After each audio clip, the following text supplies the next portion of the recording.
The next station is...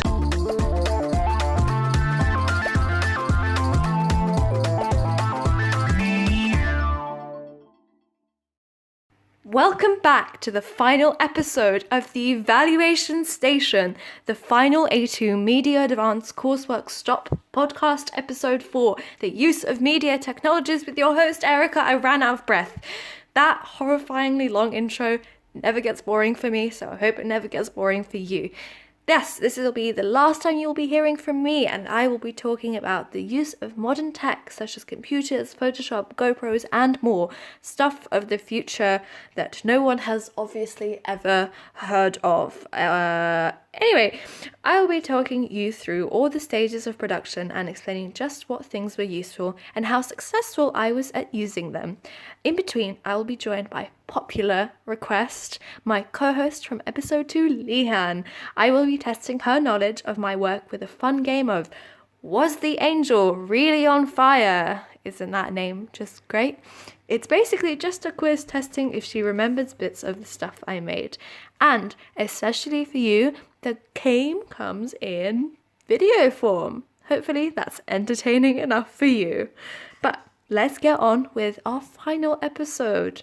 The question for this episode is, how did you use media technologies in the construction and research, planning and evaluation stages? So why not begin with research? Blogger. I use this to create an individual and group blogs, successfully using tools such as layout and additional code for GIFs to create blogs for publishing or research, planning and production work. This was useful for publishing multimedia work from Screenshots Earth, editing to video essays about music video directors, and organizing by each stage like planning and production. I was very successful in creating distinctive designs, I believe, for each, such as the black and gold sparkle theme for Mirabilia Records brand in the group blog, reflected by photography with sparklers for both of the group members, Amy and I. Google Drive. This was the first year I used this to organize Word documents and type up responses to tasks such as costume and prop research. This developed my technical knowledge of Google Drives and was helpful for accessing all work on any computer or other devices so I could work on producing research projects anywhere. Google Forms. In my previous year, I chose to do an interview for audience research, but from using Google resources like Google Drive, I found Google Forms to be even more useful. This helped me reach over 20 people to respond to my questionnaire about my music video, collecting a representative sample that gave inspiration for my music video, such as recommendations to use neon lights, as people have seen this a lot in the electropop music videos. YouTube. I use this website for all the stages, and now, for example, as you are listening to the podcast from YouTube, I started with creating a video essay on the director Hayley Kyogo, who is a musician herself, and the use of this developed from there, such as the lip-syncing Britney battle, which I'm sure we all remember because it was very embarrassing, and later creating a YouTube channel for Outlex to publish her music video, interviews, and live song covers as bonus content. Prezi. As always, this website tool helped create more interesting presentations for research, such as my music video analysis. I used the new form of Prezi this year, Prezi Next as it's called, developing more technical skills and using more advanced animating tools to present in a visually appealing way. I could have improved by using less blog posts this year, as I did that a lot, more presentation tools like Prezi, Emaze, Powtown animations for things such as the style, technique, and theory research. Glogster. I felt this tool went well with Prezi's and made use of it for things such as the mood board and genre research.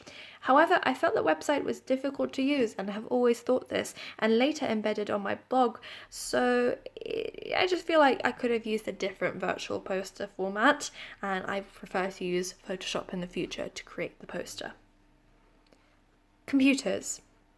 I mean, where would we be without computers? I used various Windows computers to access programs such as Premiere Pro to edit my video essays and to go online and research on websites like Wikipedia, music industry institutional research, and YouTube to watch clips of existing music videos like Dua Lipa's, and Google search to view digipack inspiration, and the normal Google search to view artist websites. Let's look at the planning and production stages and my use of technology then. Tripod. This I plan to use during the studio scenes alongside a lighting kit to ensure a lip-syncing experience that was well focused. Now, I'm a relatively tall-ish person, so having a tall, strong-standing tripod capturing my face helped instead of having handheld shots for everything, and was useful for the more professional, smooth effect in the studio scenes of the music video. GoPro. This was useful in both planning and production for capturing motion shots such as purchasing the props and costume vlogs and the location research. I used this to film an intro for the music video where I threw the VHS tape into water where the GoPro was placed safely. However, this shot was cut for time. It was still used for trying out a variety of angles that otherwise are hard to catch with a full DSLR or XLR camera, and the extreme slow motion of 300 FPS available to create an impressive sound effect was definitely useful. XLR. This was the main camera I used for the music video. I chose this as it gave high definition footage, options to change focus, lighting and gain for scenes like the street and studio scenes, which are a lot darker, as well as the frame rate option, which I needed to increase in order to retain a slow motion effect for the lip sync playback effect that I did in the music video. I was familiar with this camera from using it last year to film the opening sequence, however I felt I learned more about specific settings this year like gain and frame rate to enhance the look of my video. DSLR. This is a smaller camera used for photography and videos such as the interview and song covers. I learned to use many of the manual features to adjust the background such as the midday sun forest and nighttime streets and neon light backgrounds, which all needed different features. This camera was useful in producing photography, which looked very professional on the website and the digipack with high quality and definition. To improve, I would have used this camera as a secondary camera to catch different angles for the music video, especially in the lip syncing scenes in the studio. Lighting kit. This was used during the studio scenes. It helped achieve dramatic chiaroscuro effect during lip syncing shots and was helpful in lighting perfectly to edit on special effects such as the fire and the angel wings, all of that stuff. I would have improved by using this in a lot of other places because I have had issues with a lot of grain, as you have seen. So I would have used this in the street scenes, perhaps with the final shots to make them a little bit less grainy. Facebook Messenger. Bit of an odd choice for this list, but it was very useful in communicating between my team member Amy and I. This is where we organised our production schedule and how we bought props and costumes and more during the planning stage. So definitely a useful tool. Google Maps. This tool was helpful in our search for locations. We had issues, as I said before, with a place to find for neon lights, and we had emailed museums and restaurants and rejected. However, we eventually, using Google Maps, found Ed's Diner, which had perfect lighting outside, as well as exact spots in the Richmond Park and the throwing of sticky notes effect that we could have created using this Google Maps tool. It's also helped find places to take photos for the website and digipack. Phone camera. I used this to vlog the production and planning process, which I published as daily videos alongside a blog site rut, which you might have seen, hopefully. Helped keep track of what out of our shot list and production schedule we had completed and documented the struggles we faced, such as weather issues and time availability, and solving them using our contingency plans, all that can be seen in these vlogs. And now we take a short break where you can feel free to pause before you listen to the rest of the media technology analysis. In a video which you can see just beside this one, I tested co-host on episode 2 and Gold Star friend Lehan on her memory of media products in a fun game of Was the Angel Really on Fire? Isn't that the best title? I'm going to keep saying that. I think I've been the most creative in the whole project on titles for this thing, rather than anything else. I don't know how helpful that is. So if anyone tries to steal, I will be upset. Anyway, we should pause here to view the game.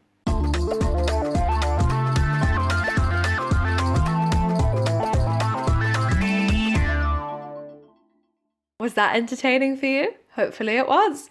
Welcome back to the analysis of media technology. Let's talk about construction and editing, all of that. Hard drive.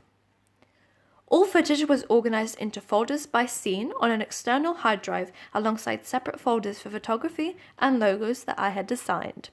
I chose to use a hard drive to make it easier to work on the project from any computer, anywhere I was, and also remove any space or speed issues that things like the media hard drive at school would face. In order to protect all the work, I felt it was key to keep a backup hard drive with all the work that I regularly updated with the latest versions and kept at home to make sure that it was never lost or corrupted. Premiere Pro. This was the main editing program. Out of all the other technologies on here, this is likely my strength, and a lot of people know this. So I worked with previous videos on this many times, and I started by organizing videos from my music video onto the timeline, then adding titles and effects to music. I had previously worked in this program to produce a music video in year 11, however I stepped up my expertise this year, creating own specialized effects such as VHS glitching transitions and connecting across to After Effects for animating the titles Outlets Presents and Angel on Fire in neon lights. I frequently watch tutorials on YouTube to develop my skills for this, so hopefully this year my skills in Premiere Pro have definitely improved. After Effects. I put more focus on using this program to create animated neon titles for Angel on Fire and Outlets. I also created write-on text that comes up when Outlets looks at sticky notes to create a motif of anxiety, as you have seen in the video, watching the storyline of the video. I think I have improved with this program as I have learnt new tools on how to link to Premiere Pro, making more use of it in my final video than the new opening sequence you can see in year 12. Photoshop.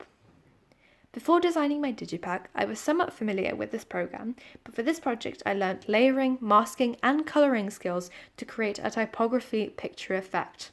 The program was useful in creating GIFs and colouring and cropping photos for the website homepage as well, and gallery pages, as well as designing an Outlets logo seen across the website, digipack, all of my products.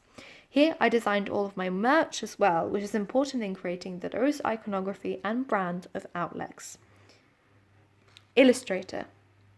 This Adobe program was new to me this year, and I have practiced by creating a poster for TV show Shadowhunters initially with shape tools and textures. This came in handy as I worked with blending a rose graphic with a black disc on the CD panel in my digipack. I would have improved by using this program for the typography of the title Liminal on my album as well, and more on the logos. Wix. This might be one of my new favourite things to play with and use. This helped design and organise and combine my music video and digipack onto a website. For example, I made use of the strip tools to include videos and photos on the homepage that you scroll down and saw, and the Bandcamp tour feature to include tour dates for my artist. This allowed me to share the bonus content produced, such as the interview video and scroll covers, as well as the tour poster and merch. Instagiffer. Now this program I have at home, and it came in handy to produce quick GIFs for the website to put them on the homepage before I was taking them into Photoshop to colour properly, so it was a good way to use a useful bonus tool to quickly produce products and put them on my website. Social media. Just like I said, I'm finally back to talking to social media, so if you listened to a previous episode, you know what this is about. So I created a YouTube channel for Outlets where I planned to post my music video.